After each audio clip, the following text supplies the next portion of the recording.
Sejatinya anak SD membutuhkan suatu bimbingan secara khusus, dan lingkungan yang baik akan membawa pengaruh baik pada anak. Begitu pula sebaliknya, jika lingkungan tidak aman maka bisa dikata buruk, maka perilaku buruk pada anak bisa saja terjadi. Hal ini jika perilaku buruk ada di dalam diri peserta didik, maka yang akan kita ketahui yaitu hilangnya etika, tingkah laku, serta sopan santun yang menyebabkan anak tersebut bermasalah. Hal ini jika tidak diatasi lebih lanjut maka akan membawa dampak buruk bagi kehidupan anak serta hilangnya toleransi pada diri anak. Maka dari itu perlunya penanaman budi pekerti anak di sekolah dengan pendidikan karakter yang diharapkan dapat menjauhkan dari anak tersebut ke hal-hal yang negatif. Dan guru selaku orang tua siswa di sekolah harus selalu mengawasi dan membimbing anak didik mereka, serta selalu mengingatkan jika terjadi kesalahan atas perbuatan yang dilakukan dan berhak memberi hukuman pada siswa yang melanggar aturan dengan syarat dan ketentuan tertentu. Dari hasil dan pembahasan yang didapat pada penelitian kemarin itu terdapat beberapa poin-poin, yaitu antara lain sebagai berikut. Pengertian karakter pada anak SD. Sudaryanti tahun 2012 dalam Kamus Bahasa Indonesia, karakter diartikan sebagai sifat kejiwaan, akhlak atau budi pekerti. Karakter juga dapat diartikan sebagai tabiat, yaitu perangai atau perbuatan yang selalu dilakukan atau kebiasaan. Karakter merujuk pada pola perilaku yang mempengaruhi kegiatan sehari-hari atau sudah menjadi suatu kebiasaan yang ada di diri manusia itu sendiri. Perilaku juga terbagi menjadi ada yang positif dan ada yang negatif atau bermasalah. Perilaku positif yaitu perilaku yang menyangkut kebiasaan anak yang baik, sedangkan perilaku negatif atau bermasalah adalah perilaku yang biasanya dianggap tidak dapat diterima. Hampir setiap orang pasti memiliki perilaku buruk yang mengganggu atau perilaku yang salah. Perilaku ini dipelajari mulai dari usia dini seiring pertambahan usianya. Berdasarkan semakin banyaknya pengalaman yang mereka peroleh, maka dapat dipastikan anak-anak mencontoh perilaku tersebut. Di usia SD, mulai dari usia 7 sampai 12 tahun, itu memiliki karakter yang berbeda-beda, mulai dari anak yang memiliki rasa ingin tahu dengan cara menyelidiki, mencoba, dan bereksperimen mengenai suatu hal yang dianggap menarik bagi dirinya, serta di siswa sudah mampu memahami dan menyelidiki. Ciri khas siswa kelas 5 dan kelas 6 merupakan siswa SD kelas tinggi, di mana mereka memiliki sifat yang khas, yaitu sangat realistis serta memiliki rasa ingin tahu yang tinggi. Di poin selanjutnya yaitu faktor-faktor yang mempengaruhi perkembangan sosial pada anak.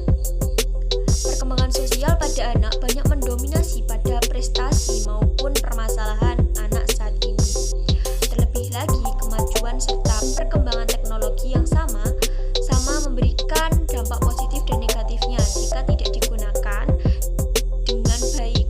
Generasi sekarang dituntut sebagai generasi penerus bangsa yang akan meneruskan cita-cita bangsa dan nantinya akan membawa bangsa Indonesia ini menjadi bangsa yang lebih maju dan bisa bersaing dengan negara-negara lain. Saat ini yang mendominasi perilaku-perilaku pada anak adalah perilaku dengan penyimpangan yang telah dilakukan oleh siswa itu sendiri, yang bisa membuat lunturnya tujuan tersebut. Terlebih lagi pada era teknologi ini, dengan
dilakukan oleh guru atau contoh yang kurang baik seperti membuang sampah sembarangan, itu kan contoh yang kurang tepat. Hal itu akan dicontoh dalam kehidupan sehari-harinya. Selain itu, teman di sekolah juga sangat berkontribusi besar dalam mempengaruhi perilaku anak. Contohnya ketika anak berteman dengan anak yang rajin, maka anak tersebut juga dalam belajar itu baik. Sedangkan jika sang anak berteman dengan anak yang malas belajar, maka juga anak tersebut bisa saja malas belajar. Oleh karena itu, orang tua serta pihak sekolah harus saling berkontribusi untuk anak mereka dengan harapan mampu mengenali siapa saja yang menjadi teman sang anak, di mana tempat anak bermain, dan orang tua harus mengetahui itu, bagaimana suasana sekolah anak, dan sebaliknya juga sekolah juga perlu tahu bahwa latar belakang anak tersebut itu bagaimana ketika di rumah, agar guru itu mengetahui permasalahan mengapa anak tersebut bisa bersikap seperti itu. Poin selanjutnya yaitu upaya penanganan pada permasalahan sosial anak.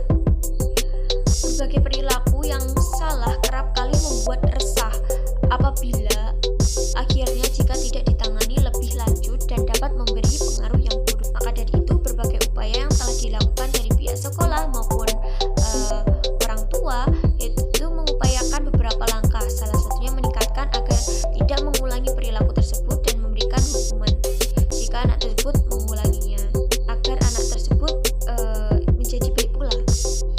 Menurut Daryono tahun 2009, terdapat langkah-langkah yang perlu diambil dalam mengatasi siswa yang bermasalah. Yaitu yang pertama, memanggil dan menerima siswa yang bermasalah dengan penuh kasih sayang. Dan yang kedua, dengan wawancara yang dialogis diusahakan dapat ditemukannya sebab-sebab utama yang menimbulkan masalah. Terus yang ketiga, memahami keberadaan siswa dengan sedalam-dalamnya. Memahami keberadaan siswa dengan sedalam-dalamnya ini maksudnya guru itu harus mengetahui karakter siswa-siswanya dan kenapa anak ini bisa seperti ini. Terus yang keempat yaitu menunjukkan cara penyelesaian masalah yang tepat untuk direnungkan oleh anak, kemudian untuk dikerjakan. Yang kelima, menemukan segi kelebihan anak agar lebih diaktualisir guru mengatasi kekurangannya. Terus yang keenam, menanamkan nilai-nilai spiritual yang benar. Yang diharapkan dari langkah-langkah yang diambil ini dapat meminimalisir perbuatan-perbuatan yang tidak baik. Dengan menanamkan budi pekerti yang baik, maka tentunya tumbuh kembang pada anak dapat berjalan dengan baik serta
beberapa kondisi yang dapat membuat anak sulit membaca, antara lain yaitu yang pertama, disleksia. Disleksia yaitu kesulitan mengucapkan kata-kata serta memahami kata-kata tertulis, menamai suatu objek. Namun gangguan ini sebenarnya memiliki tingkat kecerdasan yang normal. Yang kedua, gangguan hiperaktif. Gangguan hiperaktif yaitu gangguan penyebab anak sulit membaca, dan anak yang mengidap gangguan ini itu sering kali tidak dapat menaruh fokus pada materi serta sangat mudah teralih atau tidak konsen, sehingga anak akan sulit memahami bacaan. Salah satu siswa di SDN Bandar Jog yang mengalami slow learning atau keterlambatan dalam belajar ini yaitu Ade Ahmad Devanu, yang saat ini duduk di kelas 5. Dia belum bisa membaca dengan lancar dan susah dalam memahami materi pembelajaran. Di kelas sudah mengupayakan agar anak ini bisa lancar dalam membaca dengan diajari secara khusus. Hingga sampai saat ini Ahmad mengalami sedikit peningkatan dalam mengeja kata. Karakter yang ketiga yaitu pertengkaran pada siswa. Anak yang suka bertengkar cenderung memiliki sifat yang posesif dan pemarah, sehingga anak-anak yang suka bertengkar itu melampiaskan kepada temannya dan mengakibatkan perkelahian. Nah, pemalakan yang berupa intimidasi fisik atau suka meminta untuk jika dibiarkan akan atau meminta permusuhan di antara mereka kepada temannya. Di SD Bandarjo yang dikatakan oleh Kari itu anak kelas 4, 5, dan 6, namun tidak sampai ke ranah yang serius, yaitu pertengkaran kecil. Karena atau kelas 5 anak di usia tersebut masih labil dan masih belum bisa mengendalikan emosi kelasnya. Karakter siswa yang keempat yaitu saling mengolok-olok atau jika dibiarkan terus mencaci atau mengolok-olok memang sering terjadi pada kalangan anak usia SD, usia SM, dan hal ini dewasa bisa saja terjadi. Sedang anak diingatkan bahwa yang bukan ada yang membalas dan ada pula yang menangis ataupun mengadu. Namun hal itu perlu sekali untuk diingatkan untuk menjaga etika dan sopan santun. Karakter yang keenam yaitu nantinya anak yang menginjak usia remaja dewasa tidak terjadi hal-hal dari mulai itu anak SD sampai dengan yang dewasa itu sudah mengerti apa yang dinamakan pacaran. Hal ini pada anak khususnya anak SD belum cukup umur akan hal itu, dan mungkin akan bisa berpengaruh terhadap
mengembangkan karakter